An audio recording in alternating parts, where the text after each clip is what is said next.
que o que mobilizava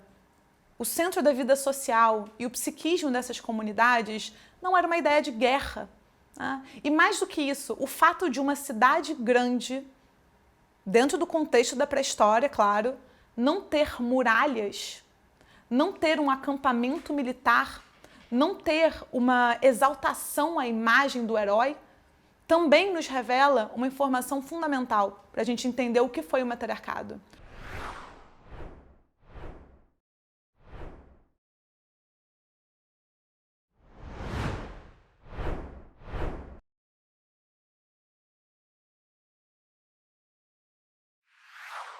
Olá, meu nome é Júlia Miara, eu sou professora e pesquisadora em História da Filosofia Antiga, Mitologias e Religiões Comparadas, e hoje nós vamos conversar sobre um tema que é muito caro para mim, muito precioso, dentro do curso Deusas, Bruxas e Feiticeiras, Histórias de Quando Deus era Mulher. E esse tema, que é o tema da aula 1, é justamente a grande deusa e as suas múltiplas faces. E eu gosto de começar por esse tema porque, dentro da história da nossa cultura, a gente tem uma ideia de um Deus que é um Deus Pai, um Deus Criador e é um Deus universal. Como se a figura divina, a grande figura que protagoniza o imaginário sagrado da nossa civilização, fosse desde o começo das eras, desde o começo dos tempos, uma figura de um Pai Criador. Quando a gente pensa em Deus, a gente pensa imediatamente nessa imagem de um senhor sentado no alto de um trono celeste ou no alto de uma montanha que governa o mundo e que de alguma forma é o grande regente do cosmos. Porém, para fazer esse resgate da história das mulheres dentro do contexto das narrativas sagradas e da história das religiões e da história da mitologia, é muito importante que a gente, de alguma forma, retorne a um período histórico, ou melhor, a um período pré-histórico, onde existiam sociedades matriarcais, onde existiam grupos sociais, digamos assim, matrilineares, e onde Deus era mulher, né? É exatamente esse o ponto.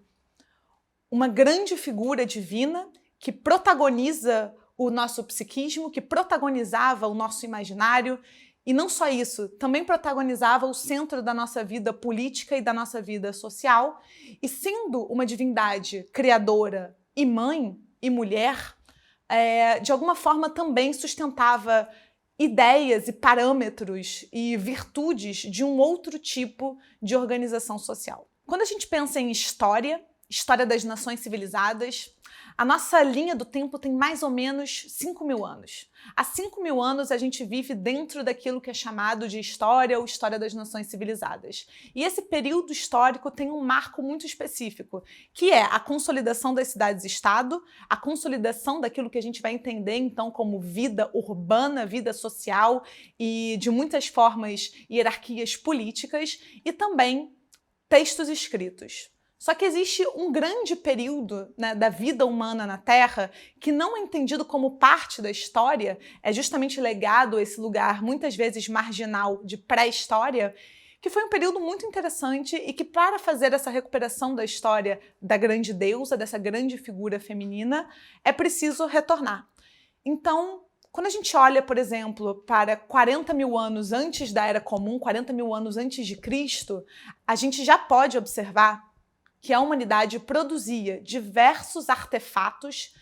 dentre eles estatuetas de culto a uma grande deusa, onde essas imagens, essas figuras, elas trazem determinadas características importantes de serem analisadas. Essas grandes estatuetas dessas grandes deusas, grandes e pequenas estatuetas, elas são normalmente corpos femininos, corpos que representam símbolos de abundância, símbolos de fertilidade, muitas vezes também corpos grávidos, né, de mulheres gestantes. Então nós temos aí um desenvolvimento da antropologia que vai se debruçar sobre a arqueologia e observar que essas figuras femininas eram figuras de culto à fertilidade. Essas grandes deusas, desde 40.000 anos antes da Era Comum, eram grandes deusas associadas à fertilidade dos corpos femininos e também à fertilidade da terra. Pois bem, conforme a gente viaja no tempo, dentro desse período histórico que foi comumente entendido como pré-história, a gente pode perceber que essa figura da grande deusa, da deusa da fertilidade, ela permanece. A partir de 10 mil anos antes da Era Comum, a gente tem um grande fenômeno climático no planeta, que é chamado de Revolução Neolítica, e esse fenômeno vai acarretar no desenvolvimento e na consolidação da agricultura. Dentro de um contexto de formação de cidades, pequenas comunidades já entendidas como citadinas, de certa forma, sedentarizadas e agricultoras no Neolítico, o culto a uma deusa da fertilidade vai prosperar, vai se desenvolver, vai florescer. A grande deusa, que no Paleolítico era uma deusa já entendida como nutriz, mãe e fértil, ela vai se tornar, dentro de uma estrutura social mais sólida, uma divindade associada aos ciclos da natureza, associada às estações do ano, às fases da lua e, mais importante, ao tempo. A deusa se torna também uma deusa dos calendários, uma deusa do tempo, uma deusa dos ciclos naturais. A compreensão dos ciclos da natureza, primavera, outono, inverno, verão, junto com o entendimento de que existe um elemento circular no tempo que permite que a agricultura seja desenvolvida, que a nutrição seja conseguida através do exercício da relação humana com a natureza. E também o entendimento de que os corpos são corpos cíclicos, tanto na vida humana, juventude, infância, juventude, maturidade, velhice, quanto os corpos femininos, que dentro do seu ciclo natural, assim como o ciclo da Terra, geram vida. A figura da deusa na pré-história, ela ganha um estatuto social elevado. Entre 6 e 5 mil anos antes da Era Comum, antes de Cristo, ainda no Neolítico, a gente pode observar o surgimento de uma cidade muito importante no sul da Anatólia, na atual Turquia, uma cidade chamada Çatalhöyük, e essa cidade é fonte arqueológica de muitos entendimentos, de uma grande compreensão para nós, hoje em dia, sobre o que foi o matriarcado e o que foi o culto a uma divindade feminina em uma sociedade que se organizava social, psíquica e politicamente em torno dos valores consolidados pelo matriarcado e pela grande deusa. Então vejam bem, qual é o contexto que a gente tem até agora? Nós temos um amplo e rápido entendimento do que foi a vida humana a partir da relação com essa figura divina. Por muito tempo, desde o Paleolítico, desde 40 mil anos antes da Era Comum, uma figura feminina esculpida em marfim, muitas vezes em marfim, em pedra, em vários materiais que sobreviveram ao tempo para nos contar essa história. Essa figura feminina traz traços característicos que evocam uma ideia de fertilidade corporal, uma grande deusa que vai falar sobre a fertilidade dos corpos das mulheres, mas também uma fertilidade da terra.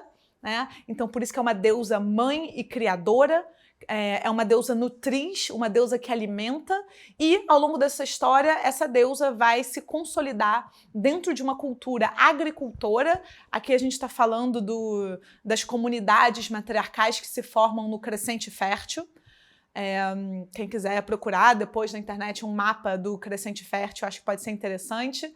É um pouco da região que vai ser chamada de Antiga Europa, por exemplo, apesar desse termo ser bastante complicado, mas um pouquinho da Oriente Médio, um pouquinho de Grécia, enfim, acho que é importante talvez buscar um mapa. As comunidades agricultoras que se formam nesse contexto nos contam uma história da possibilidade de outro modo de vida perpetuado pela humanidade por milhares de anos.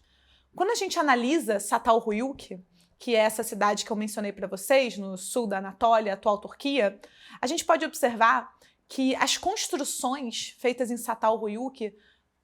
nos mostram, nos revelam um estilo de vida de uma sociedade sem classes. Um estilo de vida que traz na marca da sua arquitetura, na marca da sua construção, igualdade para os seus membros. Isso é algo que o Engels, por exemplo, vai chamar de comunitarismo ou comunismo primitivo. É muito importante perceber que as sociedades matriarcais do Neolítico, elas são comunidades que trazem, são sociedades que trazem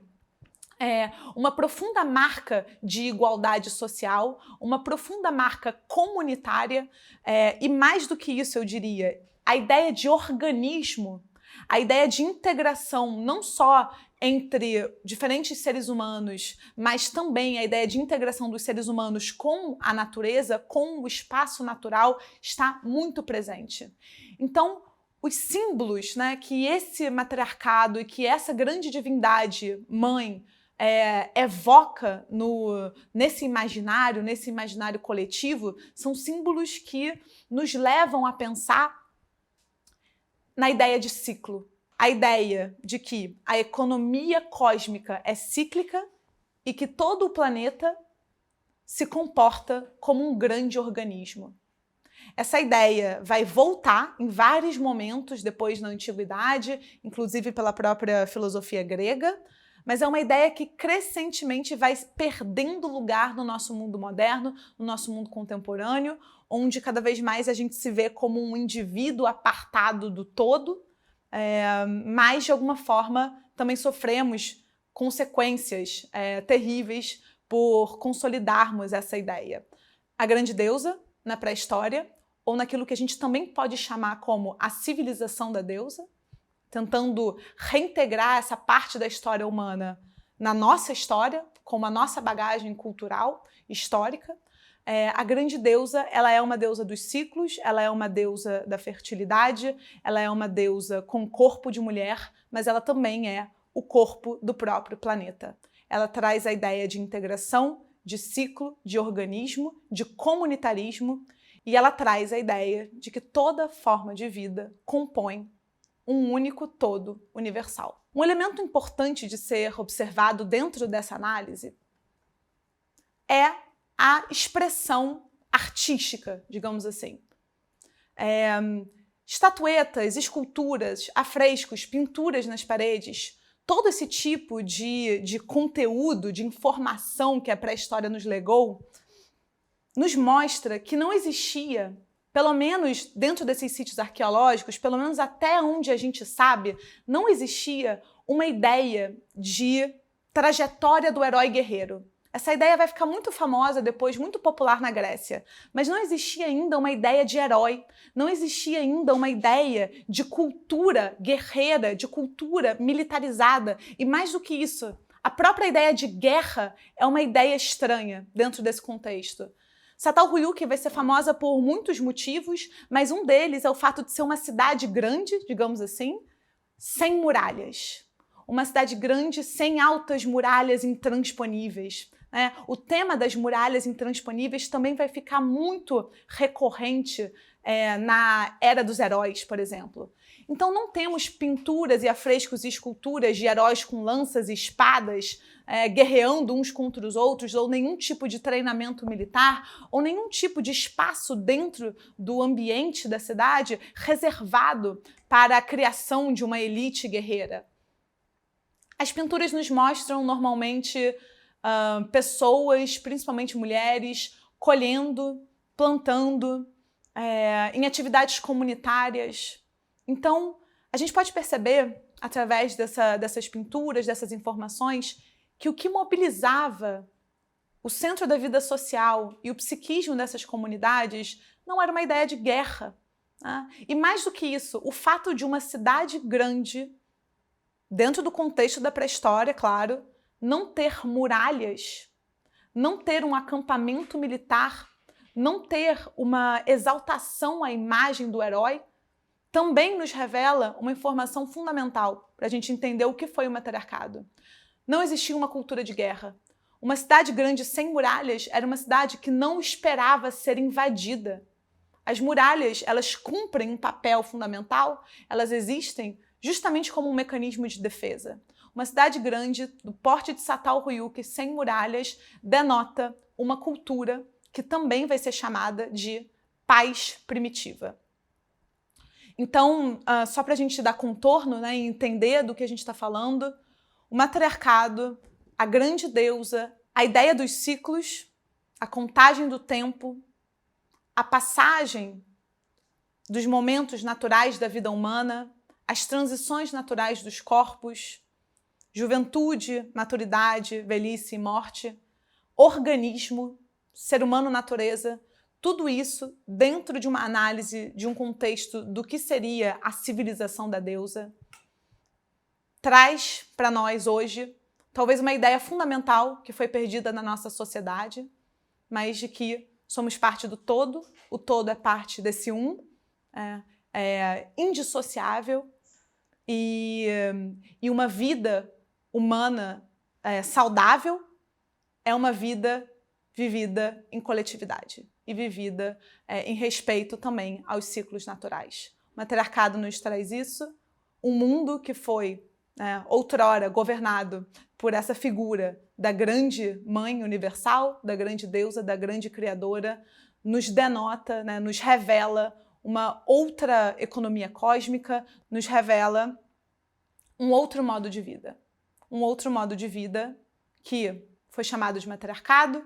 poderia ter outro nome, comunitarismo primitivo, paz primitiva, mas que talvez tenha algo a nos ensinar ainda hoje em dia.